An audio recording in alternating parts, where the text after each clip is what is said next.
ಕಟ್ಟೆಮಾಡುವಿನ ಮಹಾಮೃತ್ಯುಂಜಯ ದೇವಾಲಯದ ವಸ್ತ್ರ ಸಂಹಿತೆ ಕುರಿತು ಅಂತಿಮ ನಿರ್ಧಾರ ತೆಗೆದುಕೊಳ್ಳಲು ಜಿಲ್ಲಾಡಳಿತ ಫೆಬ್ರವರಿ 10ರವರೆಗೆ ಸಮಯಾವಕಾಶ ನೀಡಿದ್ದು, ಫೆಬ್ರವರಿ 10ರೊಳಗೆ ಕಟ್ಟೆಮಾಡು ಗ್ರಾಮಸ್ಥರೊಡಗೂಡಿ ಸಭೆ ನಡೆಸಿ ನಿರ್ಧಾರ ತಿಳಿಸಲಾಗುವುದು ಎಂದು ದೇವಾಲಯ ಸಮಿತಿ ಅಧ್ಯಕ್ಷ ಕಟ್ಟೆಮನೆ ಶಶಿ ಜನಾರ್ದನ ತಿಳಿಸಿದರು. ಕಟ್ಟೆಮಾಡು ಗ್ರಾಮದಲ್ಲಿ ಕೊಡವ, ಗೌಡ, ಮರಾಠಿ, ಬಿಲ್ಲವ, ಹರಿಜನ, ಗಿರಿಜನ, ಮುಸ್ಲಿಂ ಸೇರಿದಂತೆ ಎಲ್ಲಾ ವರ್ಗದ ಜನರಿದ್ದಾರೆ.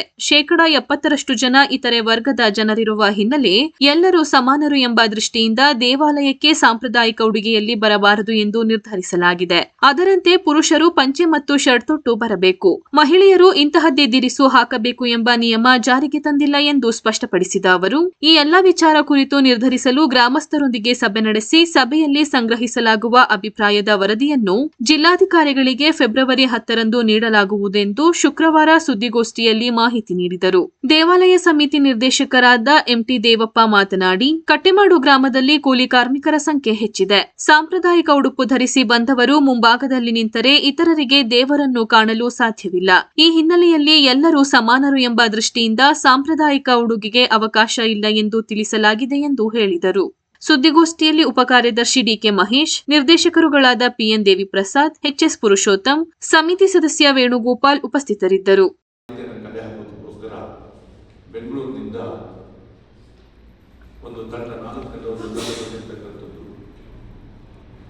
ಹಾಗೂ ಆ ತಂಡ ಪ್ರಥಮವಾಗಿ ಈಗಿನ ಅರ್ಚಕರಾದ ವಿಘ್ನೇಶ್ ಭಟ್ರನ್ನು ಭೇಟಿಯಾಗಿರ್ತಕ್ಕಂಥದ್ದು. ಹಾಗೆಯೇ ಸ್ಥಳ ಮಾಜಿರು ಹೋಗಿ ಅಲ್ಲಿ ಬಹಳ ಸುಮಾರು 1400 ವರ್ಷಗಳ ಹಿಂದಿದ್ದಂಥ ಒಂದು ದೇವಸ್ಥಾನ. ಆ ದೇವಸ್ಥಾನದಲ್ಲಿ ಸಾಧಾರಣ ದೇವಸ್ಥಾನ ಅಂತಕ್ಕೆ ಎಲ್ಲರೂ ವೈವಿಧ್ಯರಾಗಿರ್ತಕ್ಕಂಥದ್ದು ಒಂದು ಸಭೆ ಸಾಮಾನ್ಯ ವಿಚಾರ. ಹಾಗೆಯೇ ಶಿವಶಕ್ತಿ ಹಾಗೂ ಈ ಅರ್ಚಕರ ಮುಖಾಂತರ ಅಲ್ಲಿ ಪರಿಶೋಧನೆ ಮಾಡಿದಾಗ ಪಾರಿಕಲ್ಲಂದ್ರೆ ಒಂದು ಅಗಾಧ ಕಲ್ಲಿನ ಕೆಳಭಾಗದಲ್ಲಿ ಶಿವಲಿಂಗ ಇರ್ತಕ್ಕಂಥದ್ದು ಗೋಚರವಾಗಿರ್ತಕ್ಕಂಥದ್ದು ಪ್ರಸ್ತುತ ವಸ್ತುಸ್ಥಿತಿ.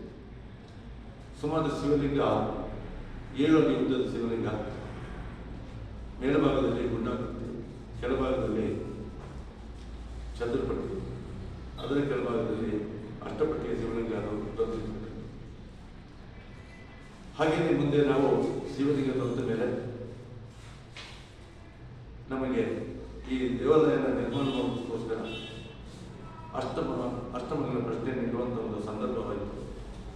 ಹಾಗೆಯೇ ನಾವು ಬಾಲಕೃಷ್ಣ ಕನ್ನಡವನ್ನು ಭೇಟಿಯಾಗುವುದರ ಮುಖಾಂತರ ಅದಕ್ಕಿಂತ ಪೂರ್ವಭಾವಿ ಸಿದ್ಧತೆಯನ್ನು ಹಾಗೂ ಆ ಸ್ಥಳ ದೋಷದ ಬಗ್ಗೆ ವಿವರವನ್ನು ಪಡೆಯೋದಕ್ಕೋಸ್ಕರ ನಾವು 4 ದಿವಸಗಳ ಕಾಲ ಸತತವಾದ ಅಷ್ಟಮಗಳ ಪ್ರಶ್ನೆಯನ್ನು ಇಟ್ಟಿರ್ತಕ್ಕಂಥದ್ದು.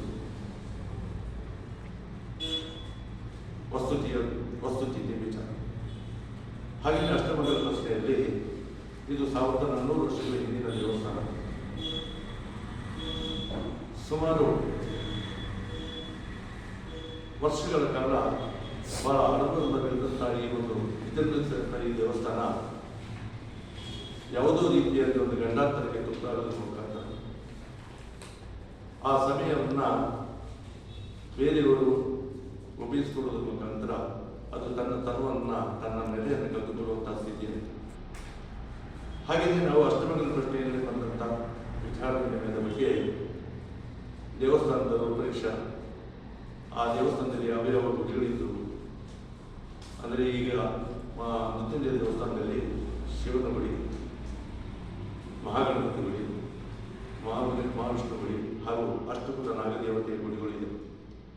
ಹಾಗೆಯೇ ಇದೆಲ್ಲವೂ ನಮ್ಮ ಅಷ್ಟಮಗಳ ಪ್ರಶ್ನೆಯಲ್ಲಿ ಬಂದಿರತಕ್ಕಂಥ ಒಂದು ಸಂದರ್ಭದಲ್ಲಿ ನಾವು ವಾಸ್ತವವನ್ನು ಭೇಟಿಯಾದೆವು. ಪ್ರಸಾದ್